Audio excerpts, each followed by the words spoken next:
Movie की शुरुआत होती है पहले पार्ट की कहानी से, जहां शिवा के पिता अचानक गायब हो जाते हैं। बचपन के बाद थोड़ा बड़ा होने पर शिवा सबसे पूछता है कि मेरे पिता यहाँ से क्यों गायब हुए थे। तब वहाँ के लोग उससे एक कहानी सुनाते हैं, एक कहानी दैवा और पंजुरली के पृथ्वी पर आने की। कहा जाता है कि एक उल्कापिंड पृथ्वी पर गिरा जिसमें से दैव प्रकट हुआ। सभी लोग उस दैव की पूजा करने लगते हैं। उस वक्त बंगरा राज्य के एक राजा थे जो बहुत ही क्रूर था। उसने कई बंदियों को कैद करके रखा था जिनको अक्सर वो मारकर दर्द देता था। एक दिन समुद्र के किनारे राजा की मुलाकात एक बूढ़े आदमी से होती है। उसके जेब में कुछ था जिसे देखकर राजा को अजीब सी खुशी महसूस हुई। जब उसने पूछा कि ये चीज़ कहाँ मिलती है तो बूढ़े आदमी ने कहा कि कांतारा में। कांतारा के लोग प्रकृति की पूजा करते थे। ये सुनकर राजा उस चीज़ को ढूंढने कांतारा के जंगल की तरफ चला गया। वहां उसने पेड़ों में आग लगा दी। जलते हुए पेड़ देखकर दैवा जाग उठते हैं और आग में उनका रूप उभर के आता है। ये देखकर राजा और उसके आदमी सभी डर जाते हैं। दैवा एक एक करके सबको मारने लगते हैं और आखिरी में राजा को भी मार देते हैं। उस वक्त राजा का बेटा भी वहां था जो छुपकर सब देख रहा था। ये देखकर वो बहुत डरा हुआ था। सबको मारने के बाद दैवा एक आदमी के शरीर में प्रविष्ट होते हैं और अपने आप को पंजुरली कहकर पुकारते हैं। पंजुरली सबको चेतावनी देते हैं, आज के बाद जो भी प्रकृति के खिलाफ जाएगा उसका अंजाम वही होगा जो अभी राजा के साथ हुआ है। फिर उन्होंने जोर से चीख लगाई और कहा, जहां तक मेरी आवाज पहुंची है वहां तक कोई प्रकृति के खिलाफ नहीं जाएगा। इसके बाद राजा के बेटे को दिखाया जाता है।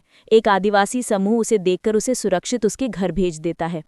उस लड़के का नाम विजयेंद्र था। वो आगे चलकर बंगरा का नया राजा बना। राजा बनने के बाद विजयेंद्र ने सभी को कांतारा जाने से मना कर दिया। अब उसे कांतारा से बहुत डर लगने लगा था। विजयेंद्र के 2 बच्चे हुए, एक बेटी और एक बेटा। उसके एक बच्चे को ऐसी बीमारी थी कि उसके हाथ पैर सही से काम नहीं करते थे। दूसरी तरफ कांतारा को दिखाया जाता है जहाँ के लोग बहुत सादगी से जीवन जीते थे। उनके पास कोई सुख सुविधाएं नहीं थी, लेकिन हर साल पंजुरेली की पूजा करके वो खुश रहते थे। एक दिन एक कुएं में एक बच्चा मिलता है जिसका रक्षा एक बाघ कर रहा था। वहां की एक औरत उसे अपना बच्चा बना लेती है। उसका नाम रखा जाता है बैरमे। इधर बंगरा में अब राजा विजयेंद्र बूढ़ा हो गया था, इसलिए उसने राज्य अपने बेटे कूलासेकरा को दे दिया। राज्याभिषेक के समय एक पंडित उसका तिलक कर रहा था, लेकिन कूलासेकरा ने उसे वहीं मार डाला। कूलासेकरा बहुत बड़ा शराबी था।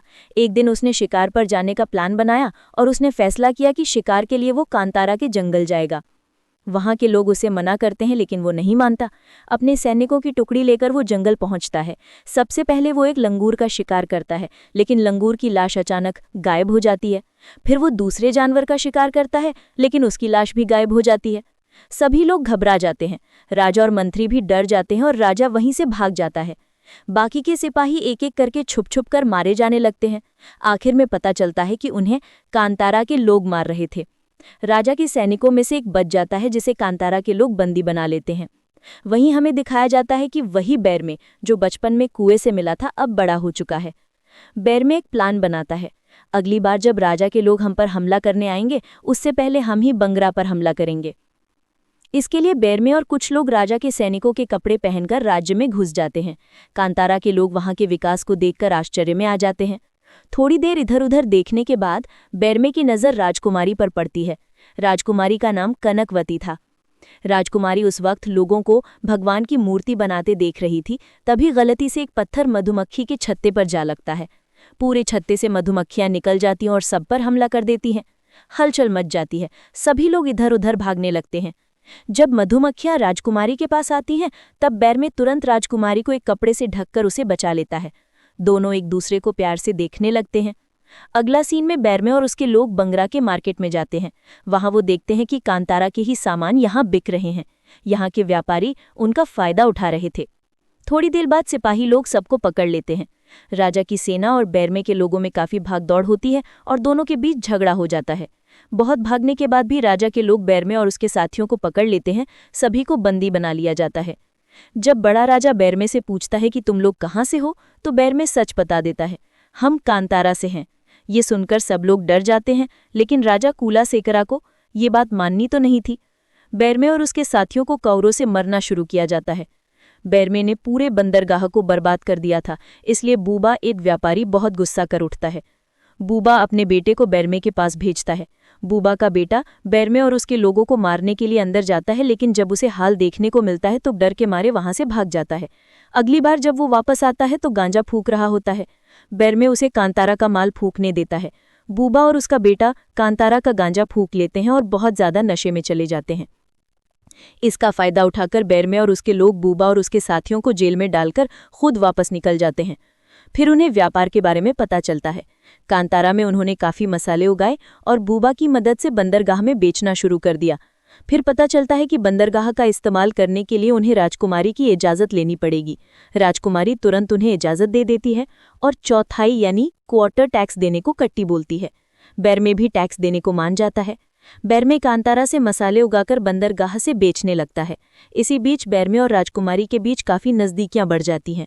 राजकुमारी बैरमे से कहती है कि वो उसे कांतारा ले जाए, लेकिन बैरमे मना करके वहां से चला जाता है। कांतारा में मसाले अब खत्म हो चुके थे, इसलिए उन्हें और जंगल के अंदर जाकर मसाले ढूंढने पड़ते हैं। काफ़ी अंदर जाने के बाद एक बाघ दिखाई देता है। बैरमे और राजकुमारी एक दूसरे की आंखों में देखने लगते हैं। दोनों की आंखों से एक रोशनी सी दिखने लगती है। वहीं पंजुर्ली भी वहां रखा हुआ था। बैरमे उस बाघ का पीछा करने लगता है। बाघ उन्हें एक जगह ले आता है। बैरमे अकेले ही आगे बढ़ने की कोशिश करता है, लेकिन उसके कान बजने लगते हैं और मसाल से आग बुझ जाती है। फिर वो घूम फिरकर वहीं जगह दूसरे रास्ते से पहुंच जाता है। फिर वो 2 और साथियों को लेकर आता है, लेकिन वही सेम चीजें उन तीनों के साथ भी होने लगती हैं। पेड़ पर एक मरा हुआ लंगूर पड़ा था। बैरमे ने उसे हटा दिया। पेड़ से लंगूर हटाने के बाद वो लोग अंदर आ पाते हैं। थोड़ी देर बाद वहां एक आदिवासी समूह दिखता है जो बैरमे और उसके आदमियों पर हमला कर देता है। दोनों के बीच लड़ाई होती है। आदिवासी लोग हंसते हैं और उनका मुखिया सामने आता है। अचानक सारे बंदर बैरमे और उसके आदमियों को घेर लेते हैं और बैरमे को उल्टा टांग देते हैं। तभी वही बाघ फिर से प्रकट होता है और बैरमे को सबको बचा लेता है। फिर हमें दिखाया जाता है कि वही बाघ ही था जो बचपन में बैरमे की रक्षा कर रहा था। फिर हमें पता चलता है कि वो आदिवासी कंपास आदिवासी थे। बहुत साल पहले कंपास आदिवासी लोग कांतारा आए थे वहां शरण मांगने। कांतारा के लोगों ने उन्हें शरण दे दी, लेकिन कुछ दिन बाद सबको पता चला कि वो लोग दैव को अपने वश में करना चाहते थे। वो लोग काला जादू जानते थे और उन्होंने काले जादू से लंगूरों को अपने वश में कर लिया था। जब कांतारा के लोगों को ये सच पता चला तो उन्होंने सभी कंपास आदिवासियों को वहां से भगा दिया, लेकिन जाने से पहले उन आदिवासियों ने धमकी दी, हम वापस आएंगे और एक दिन दैव को अपने वश में करेंगे। दूसरी तरफ राजा को व्यापार के बारे में खबर मिल जाती है। वो अपने मंत्री भोगेंद्र को भेजते हैं व्यापार रोकने के लिए। भोगेंद्र बूबा को मारने लगता है। ये देखकर बैरमे को गुस्सा आ जाता है और वो भोगेंद्र और उसके आदमियों को मार डालता है। इसी दौरान जो नाव राजा के लिए बनाए गए थे वो भी कांतारा के लोगों के साथ आ जाते हैं और सारी समुद्री सेना की नाव को डुबो देते हैं। बंदर का हबिया बैरमे अपने कब्जे में ले लेता है। मार खाकर भोगेंद्र अपने आदमियों के साथ वापस महाराजा के पास जाता है। राजा कूलासेकरा पर उसके पिता बहुत गुस्सा करते हैं और कहते हैं कि उसी ने कांतारा और सिंहासन के बीच युद्ध शुरू करवा दिया। गुस्से में कूलासेकरा अपने पिता से बोलता है, आपने मुझे राजा तो बना दिया, लेकिन अभी भी पूरी शक्ति नहीं दी है। उसी रात कूलासेकरा अपने पिता के खाने में सोने की दवाई मिला देता है, जिसके कारण उनके पिता 2 दिन तक गहरी नींद में चले जाते हैं। इस दौरान कूलासेकरा कांतारा जाने की तैयारी करता है। उसकी बहन कनकवती उसे रोकने की कोशिश करती है, लेकिन कूलासेकरा किसी की नहीं मानता। राजा नाव से कांतारा यानी ईश्वर के मधु बनाता है। रात का समय था, सब लोग सो रहे थे।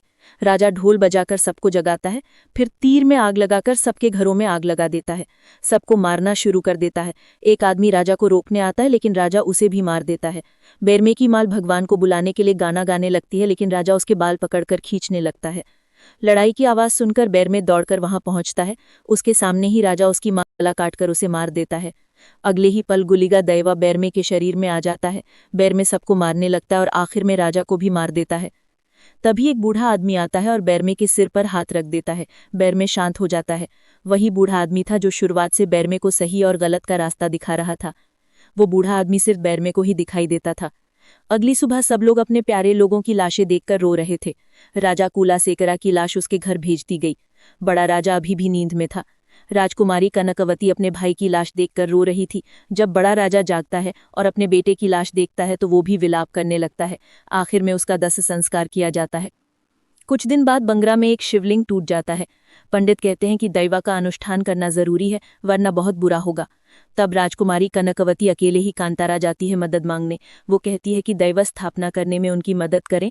पहले तो कांतारा के लोग नहीं मानते, लेकिन फिर कनकवती बोलती है कि इस बात को दैव से पूछते हैं। दैवा मान जाते हैं। फिर सभी मिलकर ब्रह्म कलश अनुष्ठान करते हैं। अनुष्ठान के बाद राजा बैरमे से कहता है कि वो बंदरगाह छोड़ दे, लेकिन बंदरगाह के बदले बैरमे अपने लोगों को राजा की बंदी से आज़ाद करवा लेता है।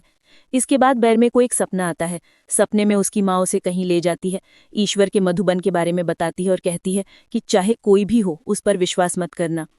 सपने से जागकर बैरमे के पास लोग आते हैं और कहते हैं कि कांतारा के सभी बच्चे बीमार पड़ गए हैं और अब मरने वाले हैं।